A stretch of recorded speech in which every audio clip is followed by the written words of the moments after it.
Hola, saludos fraternos para todas y todos. Es un gusto estar en esta segunda sesión de nuestro curso de la Universidad Internacional de la Salud de los Pueblos, promovida por el Movimiento de la Salud de los Pueblos, gracias al apoyo también del Instituto de Altos Estudios, quien ha proporcionado su plataforma para esta actividad. Estas 2 semanas de la segunda sesión han estado dedicados al tema de la gobernabilidad, la gobernanza de la salud mundial.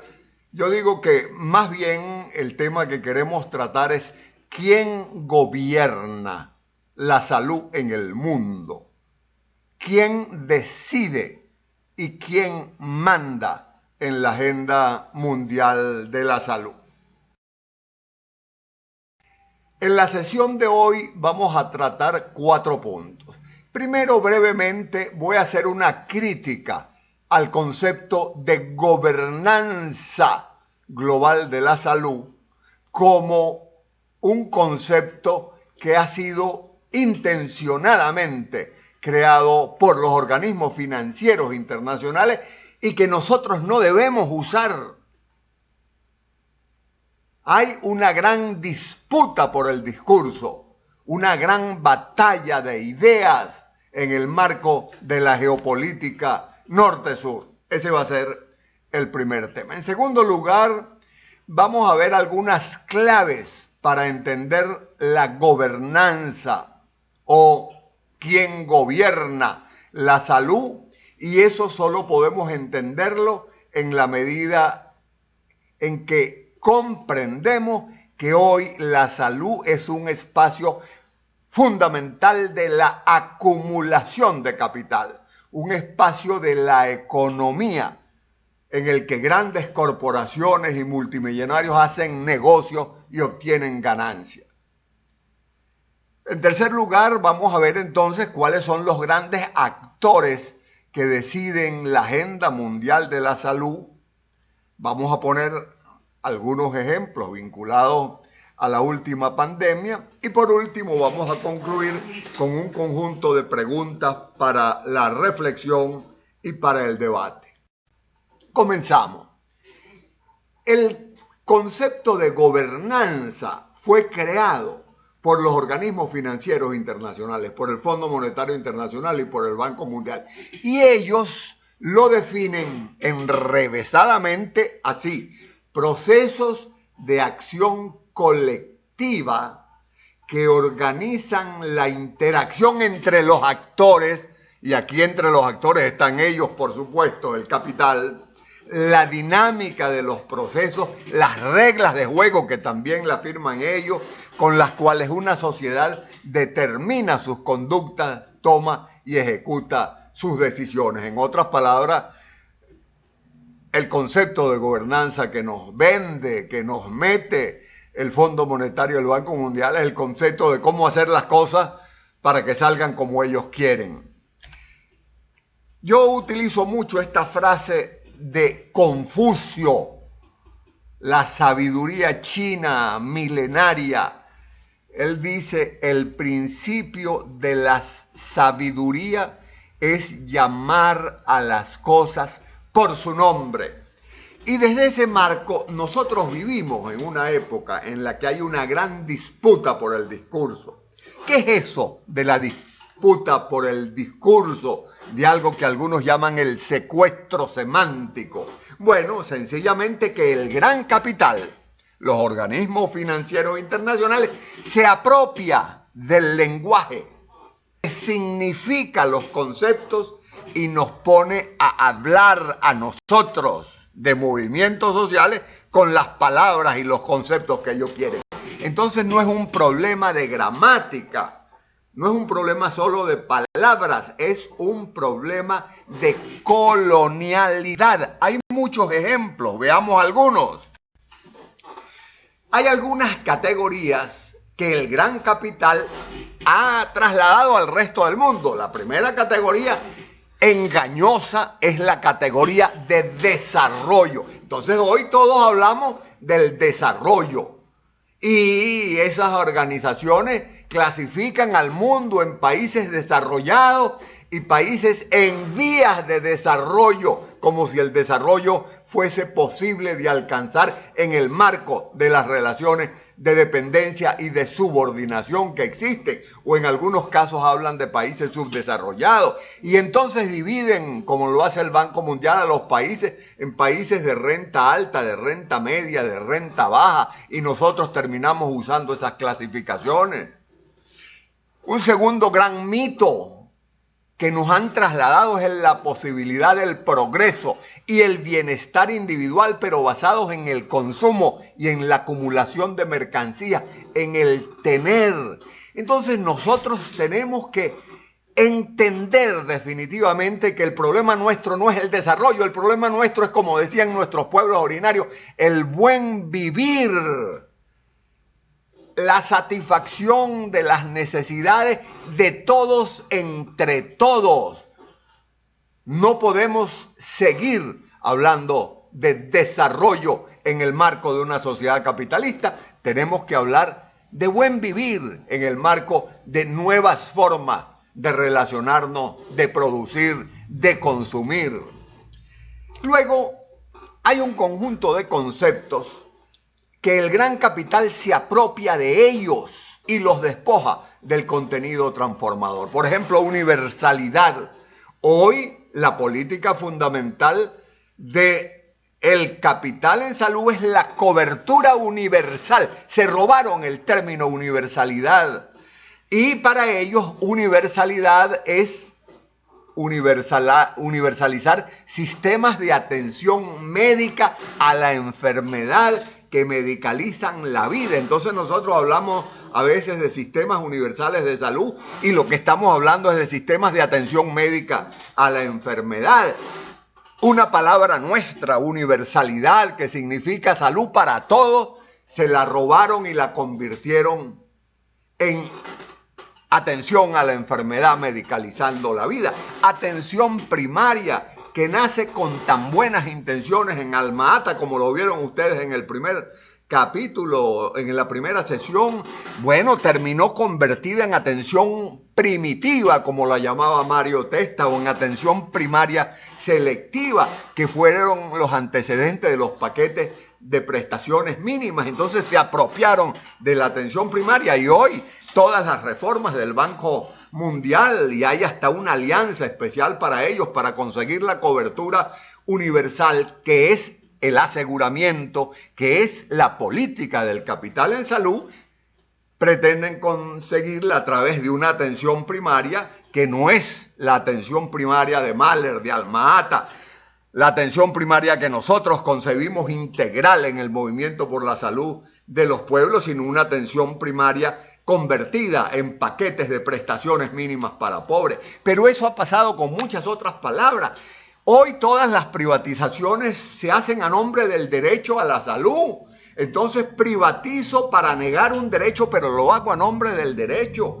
Hay normas, reglamentos y libros de los bancos. Yo por ahí tengo uno del Banco Interamericano sobre participación en salud, uno del Banco Mundial sobre interculturalidad. Nos roban las palabras, pero las despojan de su contenido transformador. Entonces, termino esta parte. Alerta con las palabras que usamos. No es lo mismo hablar de derecho para el Banco Mundial que hablar de derecho para el movimiento de la salud de los pueblos. No es lo mismo hablar de atención primaria o de interculturalidad para nosotros desde el campo progresista de la salud a como lo hacen los organismos internacionales. No estamos hablando lo mismo. Hay una gran batalla por las ideas y tenemos que tener mucho cuidado, porque entonces a veces nosotros terminamos utilizando los términos y los conceptos que ellos utilizan, pero resignificados en función de lo que ellos quieren. Entonces terminamos hablando de atención a poblaciones vulnerables, que son los pobres. Terminamos convertidos en focalizadores, que es lo contrario de la universalidad que nosotros proponemos. Bueno, terminamos esta parte. Entonces decimos, hoy no vamos a hablar de gobernanza, como un término que no nos pertenece, sino vamos a hablar de quién dirige y quién manda en la salud en el mundo. Y para comprender quién dirige y quién manda la salud en el mundo, hay que comprender que la salud se ha convertido en un espacio fundamental de la economía para la acumulación de capital. Y por lo tanto la salud es un espacio de lucha de clases y de confrontaciones sociales.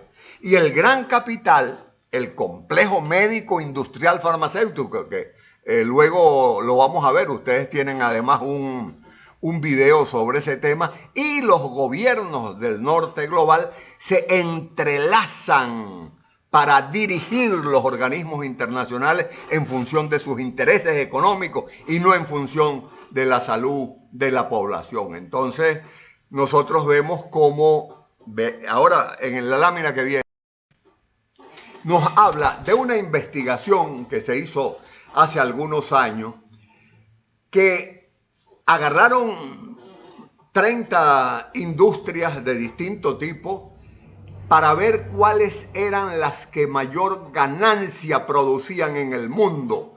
La industria petrolera, la producción de automóviles, el internet, las telecomunicaciones, la banca.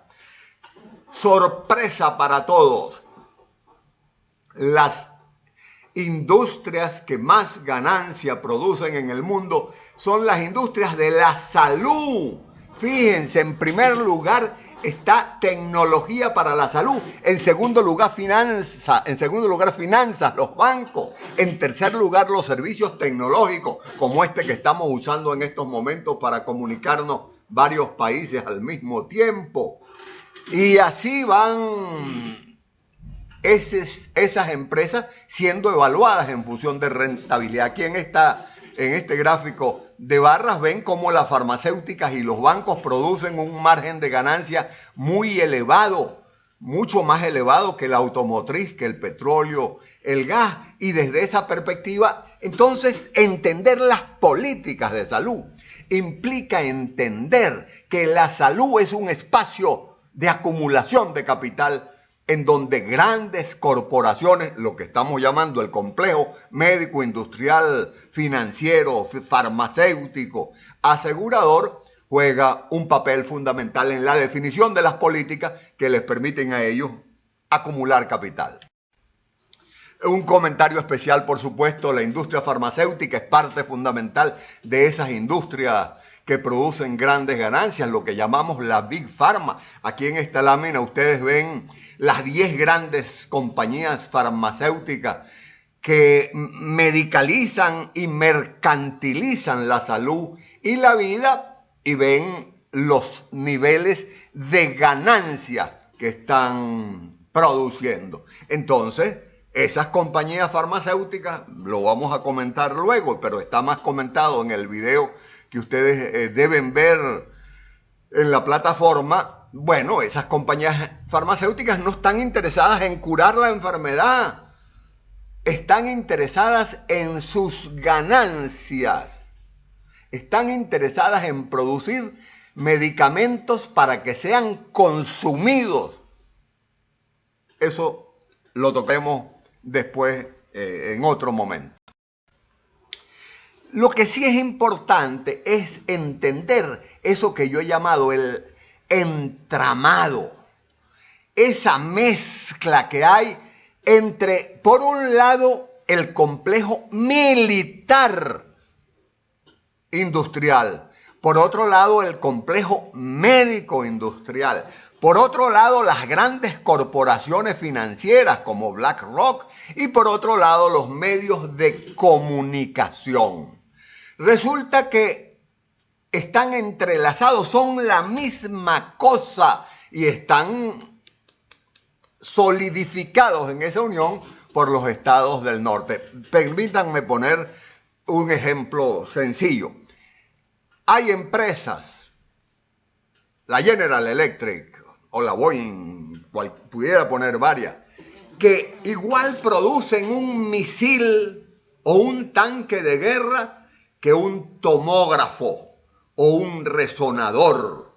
y son propiedad de corporaciones financieras. BlackRock tiene buena parte de las acciones de empresas del complejo militar y del complejo médico, y además son dueñas de medios de comunicación. Entonces, buena parte de los medios de comunicación, de los grandes medios de comunicación del mundo, son propiedad de empresas del complejo militar y del complejo médico, y por lo tanto funcionan no para informar, sino para crear las matrices de opinión que convienen a esos grandes capitales. Entonces, hay que comprender que hay un entramado de intereses entre grandes corporaciones, capitales, naciones y grandes millonarios, que son los que dirigen la salud y los que dirigen el mundo. Son los que dirigen el mundo y, por supuesto, los que dirigen también la salud. Un ejemplo: ¿quién gobernó la distribución de vacunas en la última pandemia? Bueno, el gobierno estuvo en manos de la industria farmacéutica y del norte global, utilizando y controlando al COVAX. Teóricamente, el gobierno de la distribución de las vacunas estaba en la Organización Mundial de la Salud a través del COVAX. Pero ¿qué fue lo primero que hizo el COVAX en función de los intereses de la farmacéutica y no de los intereses del mundo? Garantizar los derechos de patente bajo la lógica del mercado. ¿Por qué? Probablemente Germán Velázquez nos hablará más de eso porque él tiene una amplia experiencia en ese tema. La Organización Mundial de la Salud está colonizada por la industria farmacéutica y por el complejo militar industrial. El COVAX, que aparentemente es de la Organización Mundial de la Salud, está gobernado por la industria farmacéutica a través de Gavi y CEPI. Gavi es la Alianza Mundial para las Vacunas y CEPI la Alianza Mundial para enfrentar las pandemias y los desastres. El 60% del financiamiento de Gavi viene de la industria farmacéutica. CEPI fue creado en el foro de Davos y promovida por Gates y por el Wellcome Trust. Y aquí termino esta lámina con un recordatorio. ¿Qué pasó con las patentes en la Organización Mundial de Comercio en la última pandemia de COVID? Bueno, pasó que Sudáfrica, la India, seguidos por casi un centenar de países, propusieron levantar las patentes para que se pudiera universalizar la vacunación. Eso no fue posible porque los gobiernos del norte, encabezados por los Estados Unidos y la Unión Europea, lo vetaron. Entonces ellos son menos, pero tienen poder de veto y decisión. La propuesta de Sudáfrica y de la India para bajar las patentes, para eliminar las patentes y poder usar las vacunas, fue negada por un pequeño número de países, cuantitativamente menor que los que proponían esto, pero porque la OMS es un organismo al servicio del capital. Esto es un claro ejemplo de quién manda en la salud mundial. Entonces, tercer tema: ¿cuáles son los grandes actores que deciden la agenda mundial de la salud? Yo digo que esos grandes actores son fundamentalmente 5. Primero, el entramado que se crea entre complejo médico industrial farmacéutico, gobiernos del norte, fundaciones, APP quiere decir alianzas público-privadas. Ahí está el Fondo Global, el Gavi, el CEPI. Luego, un segundo actor fundamental es el filantrocapitalismo, las fundaciones de grandes empresas, la Fundación Gates o la Fundación Rockefeller, que están en función de los intereses económicos. Gates de Microsoft y de lo que significa, Rockefeller de la explotación de petróleo. Es el filantrocapitalismo. Van ustedes a estudiarlo con más detalle en los artículos de Emmanuel Bir y algunos otros compañeros y compañeras. Pero hay que saber bien lo que es el filantrocapitalismo en el marco del gobierno de la salud global. En tercer lugar, los organismos financieros internacionales, el Fondo Monetario Internacional, la Organización Mundial de Comercio, el Banco Mundial, que son, por ejemplo, los que promueven las grandes reformas de la seguridad social, de las pensiones y de la salud, que son grandes reformas para privatizar, para medicalizar, para mercantilizar. Y esos organismos financieros internacionales tienen una gran influencia, porque ahí es donde están los reales, sobre los organismos técnicos que teóricamente son independientes, la OMS, UNICEF, el PNUD y muchos otros, ONUCIDA, pero que dependen sobre todo financieramente, y quien paga decide en relación a la salud mundial. Y luego, para ejecutar las decisiones, están las agencias de cooperación internacional que están distribuidos por todo el mundo y que ustedes probablemente las conocen bien.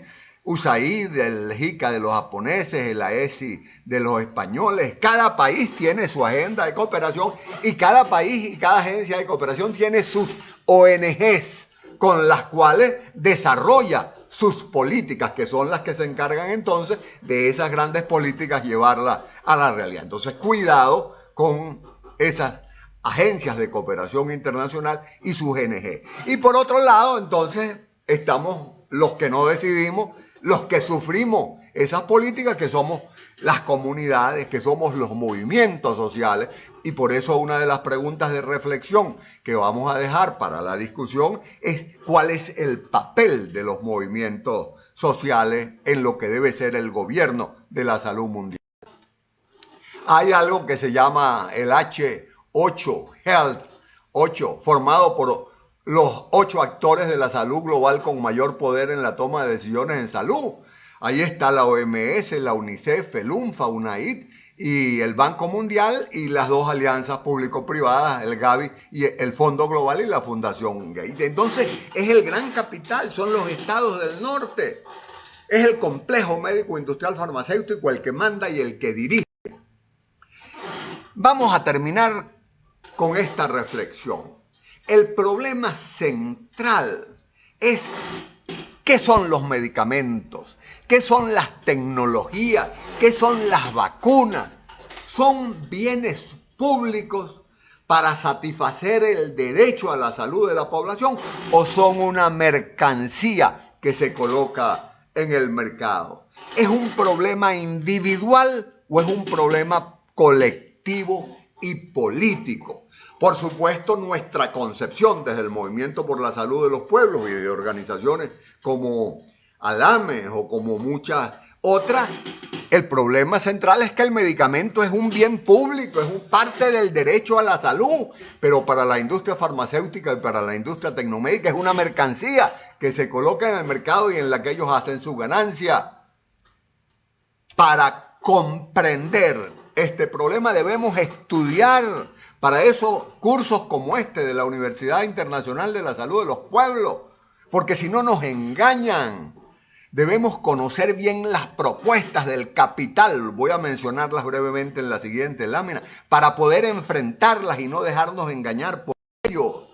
Entonces, ¿cuáles son esas propuestas del capital que caracterizan la agenda en salud? Bueno, la primera es la cobertura universal de la salud. Entonces vemos a gobiernos progresistas de América Latina hablando de la cobertura universal de la salud, sin entender que el aseguramiento es la política del capital en salud y que la cobertura universal no es sino una expresión de ese aseguramiento. La segunda gran política que promueve el capital desde el Banco Mundial son las reformas del Estado, las reformas de las pensiones y las reformas de los sistemas de salud, que son de corte neoliberal y privatizador, a través de alianzas público-privadas. Entonces, cuidado con promover reformas que no son reformas nuestras, sino que son reformas de los bancos. Y una de las características fundamentales de esas reformas es la focalización. No atender universalmente a la población, sino a lo que ellos llaman los vulnerables, que son los pobres. Entonces terminamos construyendo sistemas de salud para pobres que terminan siendo pobres sistemas de salud. La construcción de una salud pública y una epidemiología funcional a los mandatos del mercado global y la medicalización de la vida. Entonces, en muchos casos, la salud pública se ha desvirtuado, se ha convertido en lo que algunos llaman la nueva salud pública, que lo que es está al servicio del capital, propone la separación de funciones, dice al Estado, le queda solo la rectoría, y empezamos a hablar de rectoría sin entender que la rectoría también es una categoría del capital, y ellos se apropian de la atención a la enfermedad. Esa salud pública no es la nuestra es la salud colectiva, la nuestra es la epidemiología crítica. Y en este marco surgen múltiples tecnocracias globales de la salud, múltiples organizaciones, hay más de un centenar de organizaciones para enfermedades, una de las más importantes, el Fondo Global para Malaria, Tuberculosis y SIDA, pero hay muchísimas más, y esas tecnocracias globales son financiadas y están en función de los intereses del gran capital. Y por último, implantan una geopolítica de seguridad sanitaria anclada en la seguridad nacional del norte. El reglamento sanitario internacional, los reglamentos para pandemia, son hechos o vetados en función de los intereses de una geopolítica de seguridad sanitaria que ve al norte, que ve la seguridad nacional de los países del norte y no la del resto del mundo. Terminamos entonces propuestas y debates sobre qué hacer. Lo primero, no dejar que nos marquen la agenda. Distanciarnos del discurso y de la acción dominante. Hablar y hacer las cosas de manera diferente. En segundo lugar, reflexionar sobre cuál debe ser el papel de los movimientos sociales y de las ONGs progresistas, que las hay. Debe ser seguir los dictámenes de la gobernanza global de la salud, seguir utilizando ese lenguaje, o debe ser romper con ello. En tercer lugar, tenemos que confrontar local y nacionalmente las políticas de los organismos financieros dirigidas a privatizar y mercantilizar la salud. La lucha por los sistemas públicos, por los sistemas universales, en contra de los sistemas privatizados y mercantilizados es fundamental. Y tenemos que denunciar la colonización de los organismos técnicos, o colonización que hace que sea el filantrocapitalismo el que termina definiendo las políticas de salud. Para finalizar entonces esta sesión, ya he terminado el elemento conceptual, solo quiero hacer algunos comentarios sobre la bibliografía que está a la orden de ustedes en la plataforma del Instituto de Altos Estudios Arnoldo. Nosotros le entregamos en primer lugar un artículo de David McCoy y un conjunto de colaboradores que se llama Desarrollo de una agenda para la descolonización de la salud mundial. En ese artículo está respondida esta pregunta. Yo se las hago a ustedes y lo que les digo es que lean el artículo para que puedan responder esta pregunta. ¿Cuáles son las tres partes o los tres componentes del programa de acción propuesto por McCoy para decolonizar la salud mundial? Entonces, para responder esta pregunta, lean el artículo. Luego hay un segundo artículo de Antonio Ugalde y Nuria Ómedes que se llama América Latina, la acumulación del capital, la salud y el papel de las instituciones internacionales. Entonces yo quiero, ese es un artículo que tiene ya algunos años, que ustedes al leerlo se pregunten si las cosas siguen siendo así, si son peores, si han mejorado, y que nos digan cómo los autores señalan que los gobiernos latinoamericanos interpretaron el derecho a la salud. Eso es más importante, porque el derecho a la salud es uno de los elementos centrales del movimiento por la salud de los pueblos, pero ¿cómo lo interpretan los organismos internacionales? ¿Cómo lo interpretaron los gobiernos latinoamericanos? Entonces veamos la opinión de Ugalde y Ómedes en ese sentido, y para eso ustedes tienen que leer esos artículos. Yo quiero enfatizar, este curso no son estas sesiones sincrónicas. Estas sesiones sincrónicas son una parte mínima. Lo fundamental está en meterse en la plataforma, en bajar los artículos, en leer los artículos. Y aquí les doy algunas preguntas. Por ejemplo, en este artículo que fue publicado en una prestigiosa revista, el Lancet, que se llama Imaginando Caminos Alternativos para la Organización Mundial de la Salud en los 75 años, escrito por miembros del Movimiento por la Salud de los Pueblos. Entonces, ¿cómo definen en ese artículo al sur global? ¿Cómo las autoras de ese artículo hablan de nunca más qué? ¿Qué proponen en relación a los pueblos indígenas?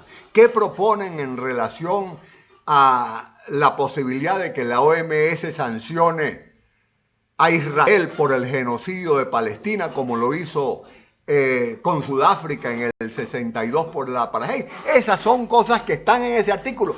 Léanlos. Lo que estoy haciendo es estimulándolos a ustedes para que lean los artículos, se nutran de esos artículos. Este es el artículo de Anne-Manuel Byrne, el filantrocapitalismo y la agenda mundial de la salud. Entonces aquí nos pueden responder ustedes después que lean ese artículo, ¿qué es el filantrocapitalismo? ¿Cuáles eran los principios que guiaban la cooperación en la salud internacional de la Fundación Rockefeller? ¿Qué es el H8? Que ya yo se los he mencionado.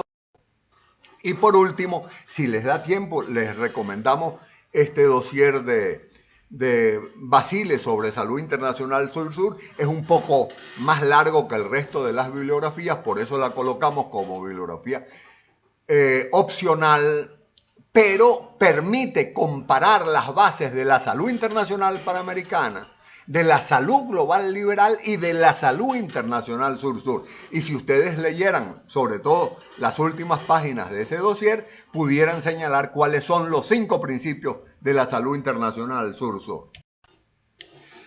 Por último, yo quiero decirles que va a estar abierto un foro de discusión en la plataforma. La discusión no se remite a esta hora que vamos a tener inmediatamente después de mi intervención y la de Germán, si ha logrado garantizarse su presencia acá. Entonces, algunas preguntas para que en estas 2 semanas trabajemos en la plataforma, en el foro, en la plataforma. Entren a la plataforma, bajen los artículos, participen en el foro. Yo les digo, bueno, lo primero que hay que hacer es investiguen las diferencias entre qué es el colonialismo y qué es la colonialidad. Entender esto es fundamental porque nosotros queremos decolonizar las instituciones sanitarias. ¿Cómo impactan las políticas de salud global las desigualdades de salud a nivel nacional y local? ¿Cuál es y cuál debería ser el papel y la influencia de la Organización Mundial de la Salud y de otras organizaciones internacionales en el gobierno en salud, especialmente en relación al derecho de salud? Y por último, ¿qué lecciones podemos aprender de la respuesta global a la pandemia de COVID-19 en términos de lo que se llama entonces la gobernabilidad de la salud internacional? Con esto hemos terminado esta intervención. Dejo a Claudio el manejo de